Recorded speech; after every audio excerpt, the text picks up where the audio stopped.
Salut mes frelons. Aujourd'hui je reviens pour mon update mensuel de mon challenge agrandir ma liste de films vus à 1000 films d'ici la fin de l'année. Et du coup je vous reviens aujourd'hui pour vous faire mon update du mois de mars. Donc voilà, je viens vous présenter les films que j'ai visionnés au cours du mois de mars. Je tiens à faire un petit spoiler alerte. Au mois d'avril, j'ai un petit peu délaissé le challenge. Voilà, il y a eu plusieurs choses qui ont fait que j'ai pas pu regarder autant de films que ce que je voulais. Mais voilà, je me suis remise dedans, hein, ne vous inquiétez pas. Évidemment, avant de présenter les films que j'ai vus au mois d'avril, je vais d'abord vous parler de ceux que j'ai vus au mois de mars. Et au mois de mars, j'ai charbonné. Hein. Au mois de mars, j'ai vu 21 films. Et voilà, c'est beaucoup. Et comme la vidéo risque d'être assez longue, je vous propose sans plus attendre de commencer.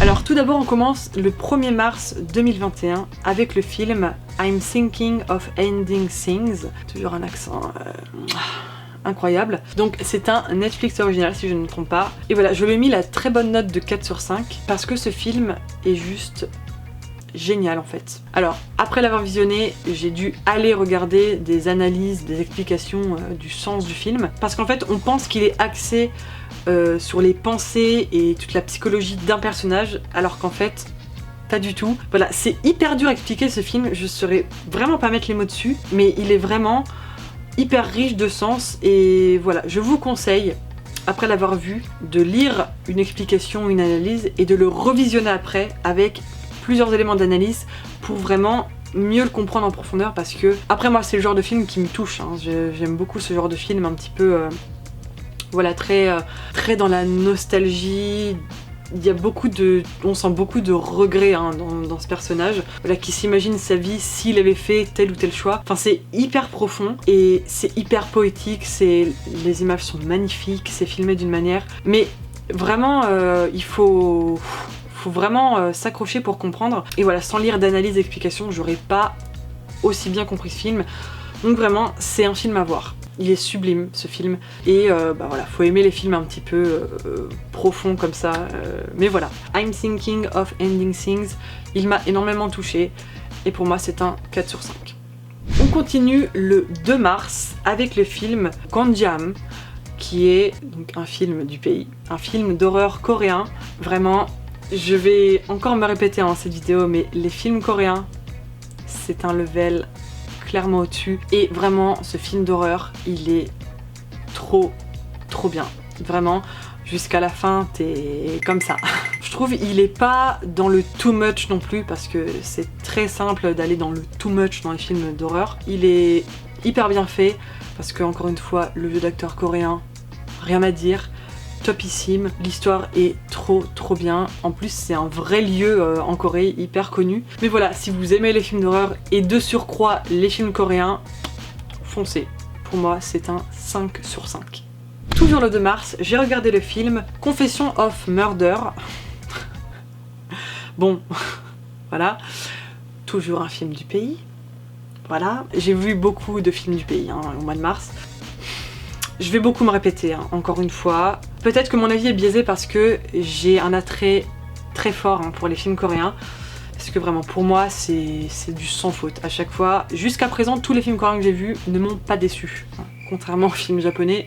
Mais voilà, ce film est vraiment trop bien. Alors, très rapide synopsis. C'est un serial killer qui réapparaît après 15 ans pour vendre son livre voilà, de ses meurtres. Et voilà, il s'avère que ce serial killer, c'est un homme excessivement beau.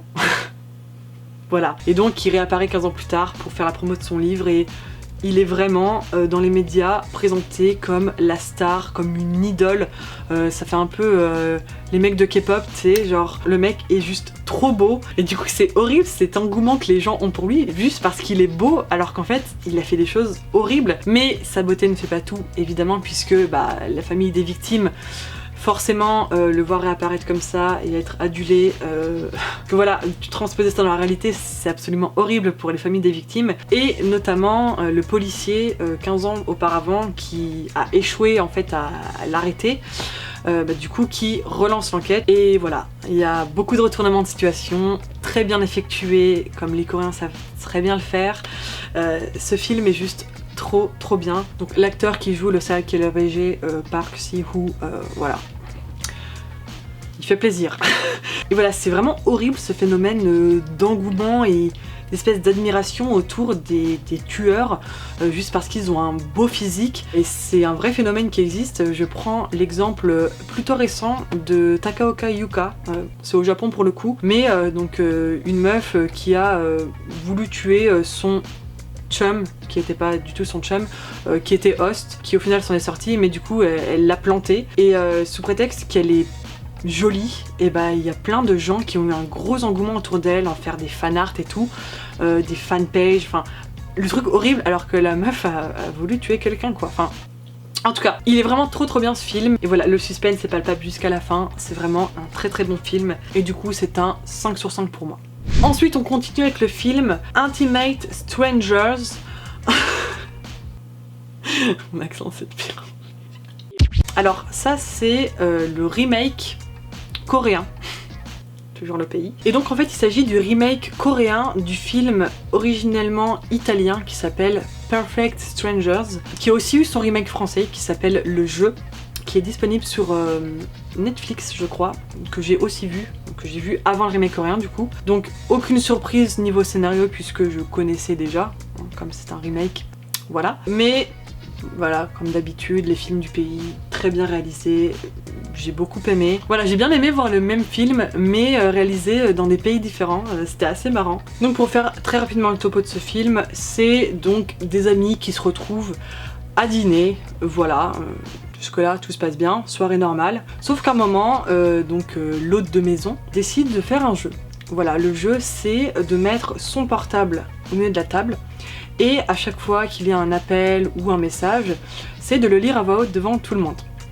Donc évidemment, pour les gens qui ont des choses à cacher, c'est très moyen. Ben voilà, hein, vous vous doutez bien que les gens ne sont pas tous clean, et voilà, alerte drama. Voilà, vraiment le scénario de base est hyper sympa, c'est un bon petit film à regarder, vraiment très cool. Donc voilà, moi j'ai tout de suite accroché au scénario de base, donc la version française j'ai beaucoup aimé. J'ai pas vu la version originale, donc italienne, mais du coup la version coréenne est vraiment très bien aussi, donc si vous voulez un petit film sympa, posé, je recommande. Et voilà, du coup c'est un 3,5 sur 5 pour ce film. Encore un film du pays, oui, je vous ai dit qu'il y en avait beaucoup ce mois-ci. Donc le film Like for Likes, c'est un 5 sur 5. Là c'est un très beau film, romantique, voilà, c'est... Les Coréens sont très forts aussi pour ça, hein. Les gens qui sont amateurs de drama, vous savez très bien de quoi je parle. Mais voilà, outre le scénario qui est très sympa, ce film m'a aussi beaucoup plu parce que il y a mon chouchou dedans. Voilà, Kang Han-eul, il est dedans, il est trop beau. Et voilà, son personnage en plus il m'a tellement touchée, genre... Voilà, en fait c'est 3 mini-histoires en parallèle dans un même film, et... c'est juste trop beau quoi. Vraiment, j'adore ce film, je le recommande si vous êtes amateur à la base de drama coréen, mais ce film, vous allez l'adorer. Il est trop bien. Et vraiment, je dis pas ça seulement parce qu'il y a mon chouchou dedans, vraiment, ça ajoute un plus. Parce que même s'il n'avait pas été dedans, le scénario est trop bien. Mais vu qu'il est dedans, bah voilà quoi. Non, vraiment, Like for Likes, topissime. Je recommande vivement, et encore une fois, c'est 5 sur 5. Rien à dire. On enchaîne, parce que 21 films, va falloir y aller là. Ensuite, le 10 mai, j'ai vu le film Flatliners, qui est un film... Alors, ça parle d'un sujet qui me passionne autant qu'il me terrifie. Puisque ça parle des expériences de mort imminente. Voilà. Le topo, c'est en fait des étudiants en médecine et le personnage principal incarné par l'acteur Elliot Page qui s'intéresse aux expériences de mort imminente et du coup qui veut faire l'expérience de mourir cliniquement pendant quelques minutes pour expérimenter en fait, voir ce que ça fait par rapport à tous les témoignages véridiques, hein. C'est pas des hallucinations de gens, c'est un vrai phénomène, l'expérience de mort imminente. Voilà, c'est pour ça que ça me passionne en même temps que ça me terrifie, parce que la mort c'est ma plus grande phobie. Voilà, je ferai une vidéo qui va être très dure à faire sur le sujet, mais bref, j'ai regardé plein de reportages sur le sujet et les témoignages des gens qui ont vécu ça, c'est juste incroyable. Et du coup voilà, dans ce film en fait le personnage principal fait plein de recherches sur ce phénomène et du coup veut l'expérimenter soi-même pour savoir ce que ça fait, et personnellement j'ai adoré. Déjà que j'ai un attrait particulier pour ce sujet, forcément ça m'a beaucoup plus touché que quelqu'un qui n'y croit pas ou qui n'a aucun intérêt pour ces expériences-là. Donc voilà, si vous êtes d'emblée intéressé par ce genre d'expérience, bah c'est un film qui va beaucoup vous plaire je pense. Et même si ça vous intéresse pas au premier abord, je vous le recommande quand même. Voilà, personnellement je lui ai mis 5 sur 5 parce que, encore une fois, c'est un sujet qui me touche beaucoup donc je l'ai adoré. Voilà, j'ai beaucoup aimé ce film. Mais voilà, je recommande quand même si vous n'êtes pas du tout... Enfin, c'est pas une question de croyance ou quoi, après, voilà, c'est un sujet assez complexe. Mais voilà, très bon film que je recommande tout de même. Toujours le 18 mai, j'ai vu le film Midnight Runners. Midnight Runners, c'est devenu clairement mon Inception bis. Il est dans mon top 3 de mes films préférés de tous les temps. Ce film est incroyable. Pour moi, il a tous les ingrédients d'un bon film. Il est drôle, il est émouvant, il y a du suspense, il y a de l'action. Tout est nickel. Et en plus, avec mon chouchou, hein, Kang Ha-neul, d'ailleurs c'est l'affiche du film. Je suis très contente d'avoir réussi à trouver le flyer en coréen. Vraiment trop beau. Et voilà, ce film, c'est une passion. Vraiment, je l'ai déjà revu. Mais voilà, hein, pour vous faire rapidement le topo, c'est l'histoire de deux jeunes en école de police qui, pendant un petit week-end hors du campus, voilà, Noël approchant, ils voulaient sortir un petit peu en club pour se trouver une blonde. Sauf que au retour de cette soirée, malheureusement pour eux, bredouille, si ça avait été moi, le petit Kang Ha-neul, moi je l'aurais pas laissé partir tout seul. Ok. Mais bref, donc ils partent bredouille hein, de leur soirée, miskin. Et en fait, dans la rue, ils voient une jeune fille, très mimes. Et voilà, ils sont là, ils osent pas l'approcher pour lui demander son numéro ou quoi. Ils la suivent sans la suivre parce que voilà, ils sont derrière elle à plusieurs mètres et ils sont en train de faire un papier-ciseau pour savoir qui va aller lui demander son numéro. Sauf que pendant qu'ils sont dans l'indécision de savoir qui fait le premier pas, sous leurs yeux, ils voient qu'elle se fait kidnapper. Voilà, elle se fait frapper à la tête et est emmenée inconsciente dans un van qui disparaît sous leurs yeux. Alors comme c'est des étudiants en école de police et qu'ils ont très bien retenu leur leçon, ils savent que dans le cas de disparition de jeunes femmes, c'est les 7 premières heures qui sont décisives. Du coup, ils décident tout de suite d'appeler les commissariats et de faire en sorte de lancer les recherches le plus vite possible. Sauf qu'en fait, ils vont se rendre compte vraiment de l'écart entre ce qu'ils apprennent à l'école et la réalité sur le terrain. Et du coup, ils vont décider eux-mêmes d'enquêter et de retrouver cette jeune fille et de la sauver quoi. Et vraiment, il est trop bien ce film. En plus, le duo est iconique déjà avec mon acteur Kang Ha-neul, mais aussi avec l'acteur Park Seo-joon qui est, je pense, un peu plus connu. Je pense qu'il vous dira plus de choses hein, si vous êtes très film coréen. Mais bref, duo iconique qui fonctionne hyper bien, hyper attachant, et dans les scènes d'action j'étais tellement à fond, genre quand ils se battaient et tout, j'étais comme allez les boys et tout, genre vraiment trop bien. Vraiment j'étais à fond dedans jusqu'à la dernière seconde. Pour moi ce film c'est un 1000 sur 5. Je suis en amour avec, tellement que j'ai fait un chandail à l'effigie quoi. Et voilà, je vais m'arrêter là pour ce film parce que sinon je peux encore continuer pendant très longtemps. Mais Midnight Runners, c'est un sans faute. Et c'est surtout à voir. Le 20 mars, j'ai vu le film Don't Hang Up. C'est le film d'horreur classique, hein. C'est un petit peu comme Cabin in the Woods. Voilà, c'est le film d'adolescents américains un peu de base, mais bien réalisé, c'est divertissant. Voilà, c'est 1000 fois moins flippant que Conjam, même si bon, ça a rien à voir au niveau de l'histoire ou quoi. Mais encore une fois, comme Countdown aussi, c'est le film d'horreur bien divertissant. Voilà, petite soirée dans le noir.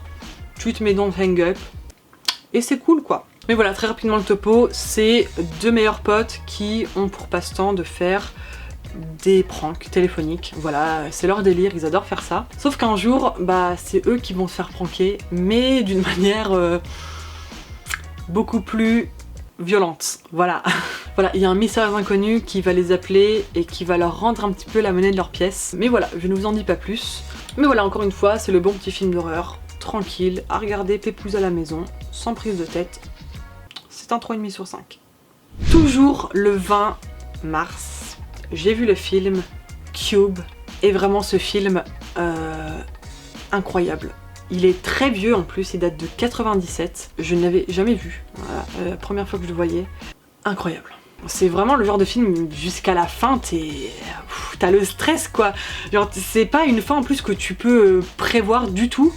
Et voilà, j'ai adoré Cube. Donc très rapidement le topo encore une fois. C'est en fait un groupe d'inconnus, de purs inconnus en fait, qui se réveillent tous dans un genre de cube géant avec littéralement des milliards de pièces. Ils peuvent bouger entre les pièces, sauf que parmi ces pièces, il y a des pièces piégées hein, qui te font crever, soit d'asphyxie, soit d'acide dans le visage, enfin bref. Absolument horrible, c'est hyper angoissant ce film. Il est hyper anxiogène, mais encore une fois, jusqu'à la fin, là t'as l'adrénaline, là t'as... Waouh! Vraiment ce film est ouf. Vraiment ouf. Il est vraiment hyper bien fait et t'arrives pas à te dire que c'est un film qui date de si longtemps quoi. Vraiment tu m'aurais dit le film est sorti allez, en 2010. Franchement au niveau des effets spéciaux etc, ça a pas l'air d'un film des années 90 quoi. C'est vraiment...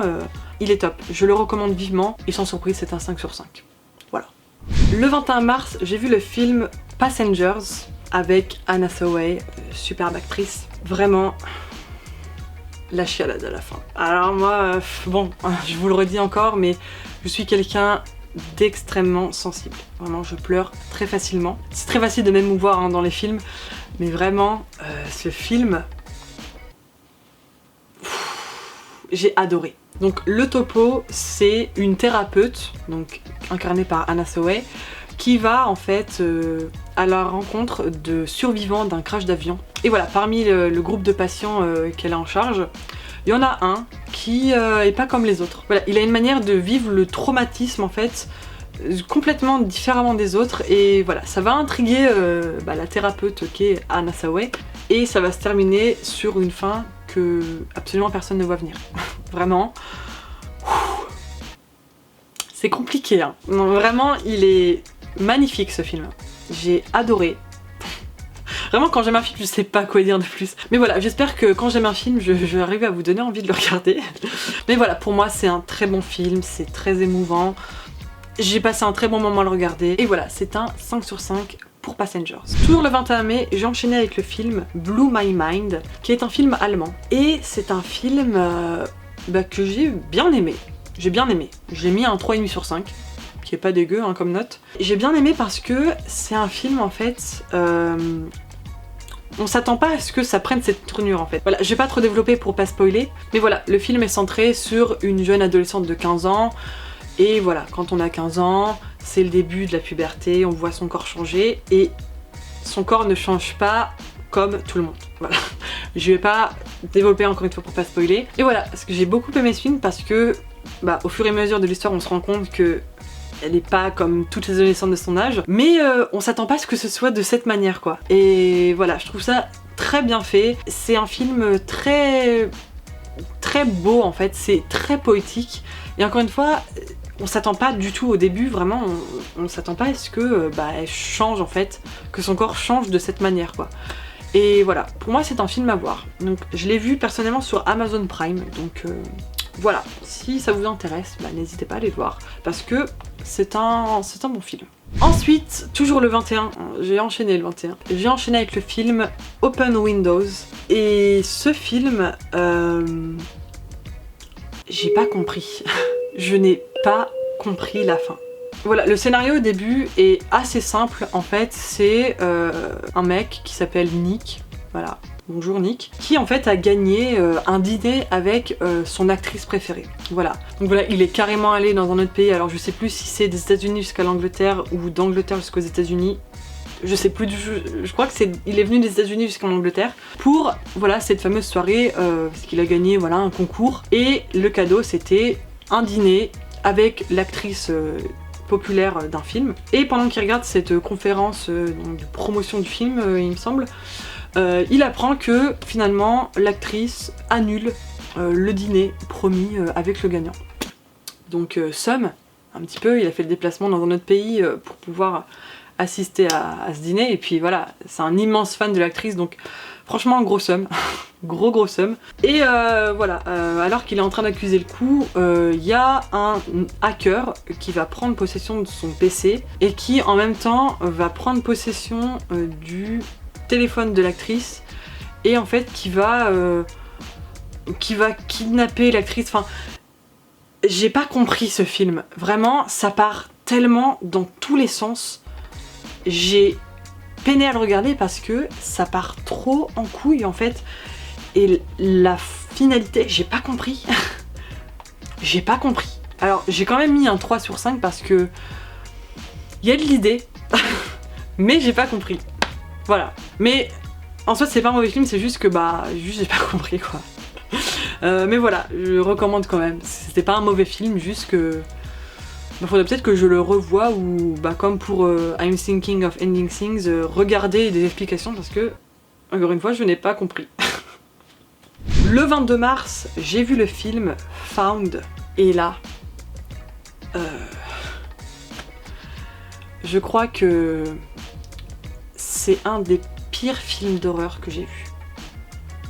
J'en ai vu des films d'horreur, j'en ai vu beaucoup, mais celui-là, il est particulièrement dérangeant. Moi, il m'a vraiment choquée.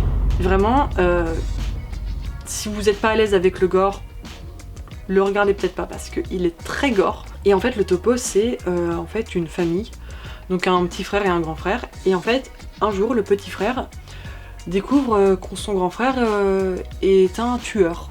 Voilà, qu'il découpe la tête de gens, qu'il met dans son sac pour aller au bowling. Voilà, c'est très joyeux, hein. Mais voilà, en fait, ce qui est hyper dérangeant dans ce film, c'est la dimension de se dire, en fait, ce gamin réalise que son propre frère, un membre de sa famille, commet des atrocités pareilles, quoi. Et vraiment, je vous dis, il est horrible ce film. Il est horrible. Franchement, j'étais pas bien à la fin. J'étais pas bien du tout. La fin est abominable. Mais ouais, franchement, Found, pour le coup, très contente d'avoir regardé parce que moi je suis assez friande de films d'horreur. Mais voilà, pour le coup, il m'a absolument pas déçue parce que c'est ce que j'attends d'un film d'horreur. Il est dérangeant, il est angoissant, il y a du gore, bon. Il n'y a pas forcément besoin que ce soit gore pour que ce soit flippant, mais voilà. Il est effrayant, parce qu'il y a vraiment la dimension, je vous dis, le fait que, sur un propre membre de sa famille, quoi, c'est... Et puis on voit ça par le regard du petit frère, en fait, donc c'est ça qui rajoute un côté hyper dérangeant en fait au film. Et voilà, vraiment, si vous êtes assez accroché pour le regarder, je vous le recommande. Voilà, si vous êtes friand de films d'horreur, vraiment Found, il est à voir. Ensuite, le 23 mars, j'ai vu le film Thelma. Et alors, ça n'arrive pas très souvent dans mes updates, mais Thelma, j'ai pas du tout accroché. Vraiment pas. Alors, c'est un film norvégien. Je n'avais jamais vu de film norvégien jusqu'à présent. Et vraiment hyper déçue. Parce que je le voyais beaucoup passer et ça me semblait d'être un bon film. Sauf que moi, j'ai pas accroché du tout. Le scénario... Branche-moi ou conséquence. Ah. Oui, mon iPhone me menace quand il est en perte de batterie. Ok. Mais du coup, je disais, le scénario, je l'ai trouvé sans intérêt. Parce qu'en fait, voilà, c'est l'histoire d'une étudiante qui, un bon jour, fait une genre de crise d'épilepsie. Et en fait, elle se rend compte que c'est un genre de pouvoir et elle peut faire disparaître des gens avec ce pouvoir. Enfin, trop bizarre. Et en fait, voilà, elle vient d'une famille hyper catholique, hyper stricte, hyper... vraiment lourd quoi. Et voilà, elle tombe amoureuse d'une femme. Et en fait voilà, elle est un peu torturée, elle se bat un peu contre ses sentiments, elle essaye d'un peu de nier ses sentiments, dû à son éducation, etc. Et du coup en fait, il y a ça, et la dimension avec ce genre de pouvoir qui au final c'est expliqué un peu plus tard, mais enfin, c'est expliqué sans être expliqué, enfin c'est trop bizarre. J'ai vraiment, je suis désolée hein, pour les gens qui ont aimé ce film, j'ai pas du tout accroché. Vraiment, la fin, je l'ai trouvée sans intérêt, quoi. Enfin, Je sais pas. Le scénario il t'emmène, j'ai l'impression qu'il emmène un peu de nulle part quoi. Il n'y a pas vraiment de dénouement parce qu'au final on sait pas d'où ça vient ce pouvoir, enfin bref. Thelma, désolée, mais c'est un 2 sur 5. Voilà, je vais pas vous dire de pas le regarder parce qu'il faut se faire son avis, mais pour moi, c'est un 2 sur 5. J'ai pas du tout accroché. Toujours le 23 mars, j'ai vu le film Doomsday Book, qui est un film coréen composé de 3 petites histoires. Voilà, c'est 3 histoires totalement différentes qui sont pas liées les unes aux autres, qui traitent de sujets apocalyptiques, futuristes. Donc dans le premier, c'est assez classique, c'est un virus qui se propage et qui transforme les gens en zombies. Bon, ça c'est un peu du vu et revu. Le deuxième en fait, moi c'est mon préféré. J'ai adoré le deuxième. Le deuxième en fait c'est donc dans un futur très futuriste, je sais pas comment dire. Donc les êtres humains cohabitent avec les robots qui sont hyper avancés. Parce que voilà, il y a un type de robot particulier hyper avancé en fait, humanoïde et tout, qui en fait travaille dans un temple bouddhiste et en fait voilà il y a la compagnie qui produit ces robots décide en fait de les détruire parce qu'ils commencent un petit peu à avoir peur de ce qu'ils vont pas finir par prendre le contrôle quoi. Et franchement celui-là il est trop émouvant. Moi j'ai pleuré à la fin.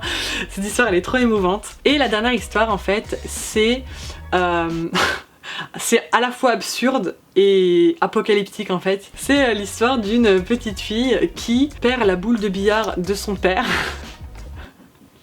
et qui décide en fait de lui racheter sur internet. Sauf qu'en fait elle l'achète sur un site d'aliens et en fait cette boule de billard c'est avéré être un immense astéroïde qui s'apprête à frapper la Terre et du coup bah éteindre l'humanité entière.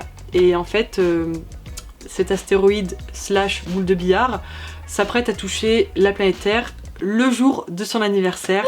Miskina. C'est bizarre parce que c'est à la fois drôle et en même temps c'est triste parce que bah il n'y a aucun moyen de l'arrêter donc ils sont un petit peu condamnés. Mais voilà, très bon film de 3 mini-histoires. J'ai mis un 3,5 sur 5, vraiment, je recommande. Le 26, j'ai revu Midnight Runners. Voilà, on va pas s'étendre. J'ai revu Midnight Runners. Perfect. Le 27 mars, j'ai vu le film Insta Psycho. Donc voilà, c'est le film d'ado de base, voilà, ça parle de jalousie envers la fille populaire parce qu'elle a plein de likes sur Instagram, elle a plein de followers. Et du coup, voilà, il y a tout un groupe de copines qui vont essayer de la faire tomber, entre guillemets, enfin bref. Voilà, encore une fois, je vous dis, c'est le film d'ado classique, mais divertissant parce que il y a un petit retournement de situation. Et non, franchement sympa, c'est pas transcendant, mais c'est cool à regarder. Donc pour moi c'est un 3 sur 5 pour Insta Psycho. Toujours le 27, j'ai vu le film The Flu. Très bon timing pour regarder un film qui parle de pandémie, n'est-ce pas? Donc voilà, The Flu, pour la faire simple, c'est un petit peu ce qu'on vit tous en ce moment, mais en 1000 fois plus vénère quand même, en beaucoup plus apocalyptique. Voilà, franchement The Flu, ça fait grave relativiser parce que c'est là que tu te rends compte qu'en fait, c'est pas si pire ce qu'on vit. Non, je rigole, bon, ça reste un film, c'est hyper apocalyptique. Et voilà, je conçois que ce n'est pas le mood de tous de regarder ce genre de film, surtout maintenant. Mais voilà, moi j'avais quand même envie de le regarder. C'est un 5 sur 5, c'est un film du pays. Très bien réalisé, j'ai beaucoup aimé, voilà. J'ai rien à dire de plus. Donc si vous êtes dans le mood de regarder un film qui parle de pandémie, et ben foncez. Le 28 mars, j'ai vu le film Doorlock, qui est un film du pays, encore une fois. Et j'ai mis un 3,5 sur 5 parce que c'est un bon film de suspense quoi. Le topo, c'est une jeune femme qui vit seule en appartement, qui se rend compte qu'en fait quelqu'un rentre dans son appartement à son insu, voilà. Et c'est très flippant. C'est très flippant. Et non, c'est un très bon film, encore une fois, de suspense, un peu d'horreur. Encore une fois, je vais me répéter, mais les Coréens sont très forts pour faire du suspense. C'est très bien réalisé. Donc voilà, j'ai rien de plus à rajouter. C'est un 3,5 sur 5. Toujours le 28, j'ai vu enfin le film Minari. Après moult recherches, j'ai réussi à le trouver en streaming. Ce film, j'ai pas les mots. Déjà, on se met d'accord tout de suite. Steven Yeun. Déjà, un film avec lui, bon, c'est bon, c'est déjà gagné. Steven Yeun, et en plus, Steven Yeun qui parle full coréen dans le film. Et ça n'a pas de prix. Ah ça, j'étais... Steven Yeun qui parle coréen. Parce que forcément, dans Walking Dead, on a l'habitude de le voir parler anglais. Mais là, le voir parler la langue du pays, ça fait plaisir. Steven Yeun, vraiment, moi, il me frappe avec la baguette sans problème. Petite référence au film hein, pour ceux qui l'ont vu. Mais vraiment, trop beau film. Et donc, c'est un film en fait qui montre dans les années 80 la condition d'une famille donc, de Coréens d'Amérique. Et en fait, donc le père de famille, Steven Yeun, a fait déménager toute sa famille dans l'Arkansas, dans la grosse campagne, pour y commencer en fait son exploitation agricole. Donc il part complètement de zéro, ils vivent dans une genre de grosse caravane en plein milieu de son champ. Donc voilà, on voit le quotidien de cette famille qui peine à s'en sortir. On a vraiment cette pression du père de vraiment, il faut absolument qu'il réussisse parce que sinon sa femme menace de le quitter. Voilà, il mise tout sur cette nouvelle activité. Et vraiment ce film est magnifique. Ce film est magnifique. Regardez Minari. Mais vraiment, vous n'avez aucune excuse. Regardez Minari. Il est sublime. J'ai pas d'autre mot. Vraiment, Minari, c'est à voir. Et c'est évidemment un 5 sur 5. Et pour clore ce mois de mars, donc le 31 mars, j'ai vu le film New Trial.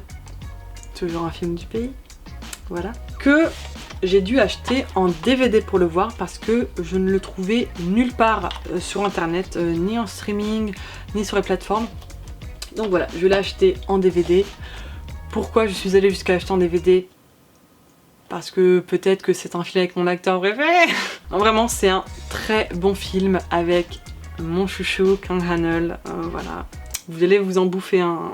Non vraiment, c'est un super film, en plus tiré d'une histoire vraie. Voilà, c'est un vrai procès qui a été refait pour un jeune homme qui a été accusé et condamné à tort d'un crime qu'il n'a pas commis en fait. Et voilà, c'est une histoire vraie qui s'est vraiment passée en Corée. Et du coup voilà, le personnage principal qui a été accusé à tort, qui a fait de la prison alors qu'il était innocent, la chose la plus horrible du monde. Kang Han-eul, voilà, incarne ce personnage et vraiment, il est trop bien ce film. En plus, voilà, le fait que ce soit tiré d'une histoire vraie, ça rajoute un petit truc quoi. Et je le recommande. Alors, je ne sais pas où vous pourrez le trouver sur internet, sachant que moi je l'ai carrément acheté en DVD. Mais voilà, si vous avez l'occasion de le visionner, vraiment, n'hésitez pas parce que il est vraiment super bien.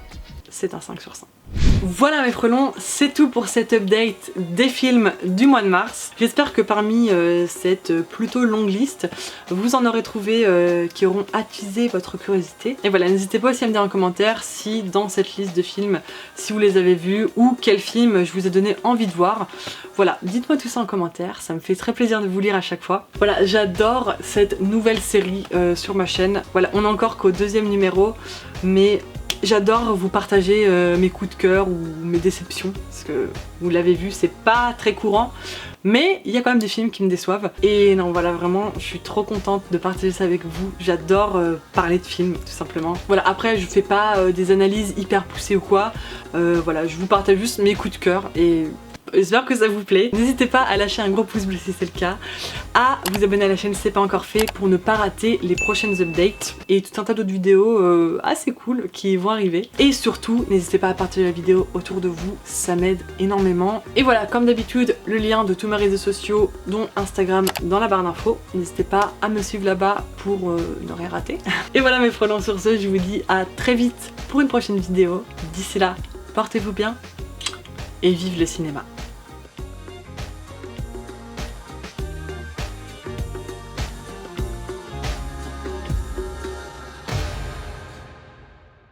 해초리 갖고 와.